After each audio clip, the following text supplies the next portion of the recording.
নমস্কার, আমি বন্দনা। আমার কিচেনে আপনাদের সবাইকে স্বাগত জানাই।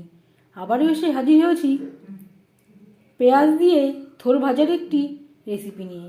দেখে নেওয়া যাক আজকের এই রেসিপিটি। থোর ভাজা তৈরি করার জন্য এখানে আমি থোর নিয়েছি 4 টুকরো। থোর আমি এইভাবে খোসা ছাড়িয়ে নিয়েছি, যেটা একেবারে কচি তার খোসা আমি রেখে দিয়েছি, আর টুকরো করে কেটে নিয়েছি। 4-5 বার পরিষ্কার করে জল পাল্টে পাল্টে ধুয়ে নিয়েছি। এবার আমি আলু ভাজার মতো কুচি করে কেটে নিয়ে ফিরে আসছি। থোর আমি আলু ভাজার মতো লম্বা করে আর সরু করে কেটে নিয়েছি। সবার প্রথমে ম্যারিনেট করব। দিয়ে দিলাম হলুদের গুঁড়ো, আর লাগছে স্বাদ মতো লবণ। লবণ হলুদ দিয়ে থোর বেশ ভালো করে মেখে নেব। এইভাবে থোর রান্না করলে থোর সেদ্ধ হতে বেশি সময় লাগে না। এইভাবে একটু হাত দিয়ে আধা ভাঙাও করে দেব।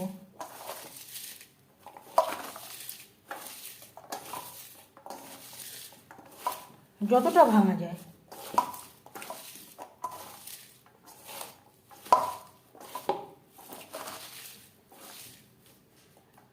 লবণ হলুদ দিয়ে থোর বেশ ভালো করে মেখে নিয়েছি।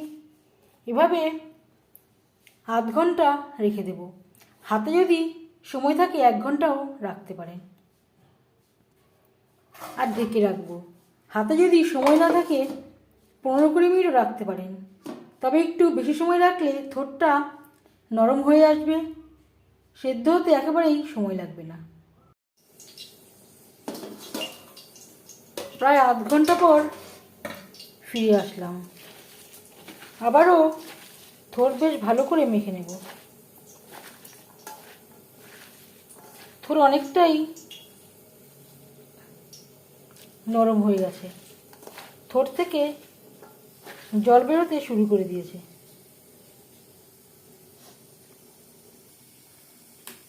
3 চামচ রিফাইন্ড অয়েল গরম করে নিয়েছি। দিয়ে দেবো পেঁয়াজ কুচি। আজ আমি আর নিরামিষভাবে তৈরি করছি না। এই রান্নাতে আমি কোনো মশলা ব্যবহার করব না।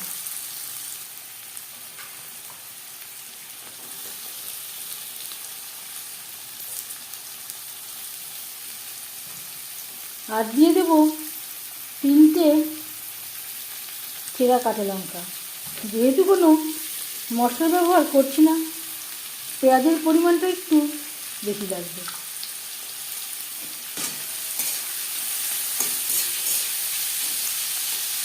পেঁয়াজ লালচে করে ভেজে নেব।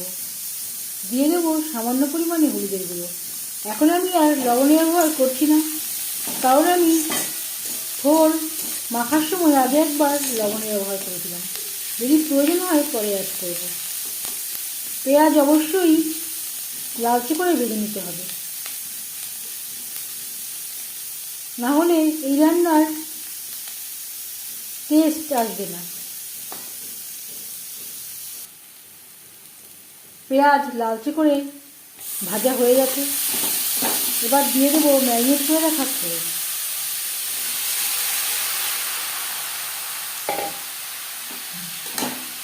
পেঁয়াজের সাথে থোর বেশ ভালো করে মিক্সড করে দেব।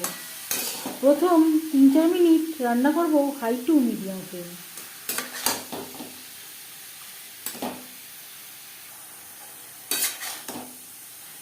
চার 5 মিনিট হাই টু মিডিয়াম ফ্লেমে রান্না করে নেওয়ার পর গ্যাসের ফ্লেমটাকে লোতে করে দেব। থোর সেদ্ধ হওয়া পর্যন্ত ঢাকনা চাপা দিয়ে রান্না করব।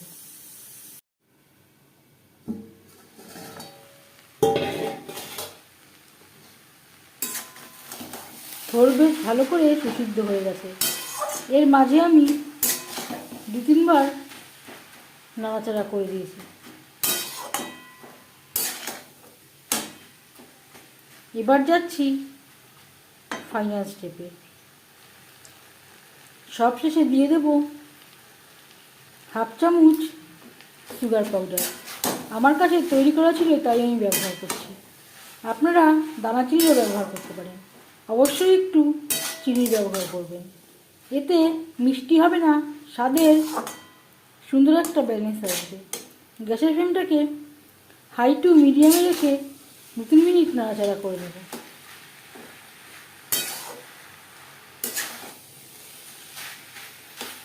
জলটাও পুরোপুরি শুকিয়ে গেছে, কড়াই থেকে ছেড়ে আসছে।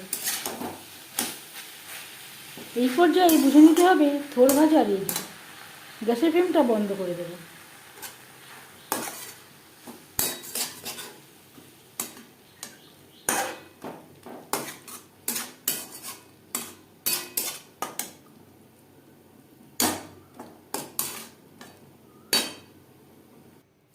একবার হলেও এভাবে থোড় ভাজা তৈরি করে দেখবেন, মনে হবে পুরো ভাতটাই এই পটটি দিয়ে খেয়ে নিই। এই রেসিপিটি কেমন লাগলো অবশ্যই জানাবেন কমেন্টের মাধ্যমে। যদি এই রেসিপিটি ভালো লেগে থাকে লাইক করবেন, শেয়ার করবেন, সাবস্ক্রাইব করবেন আমার চ্যানেলটিকে, বেল আইকনটা প্রেস করে দেবেন। যখন আমি নতুন ভিডিও আপলোড দেব তার নোটিফিকেশান সবার আগে আপনার কাছে পৌঁছে যাবে। আপনারা সবাই অনেক অনেক ভালো থাকবেন। এই ভিডিওটি দেখার জন্য ধন্যবাদ।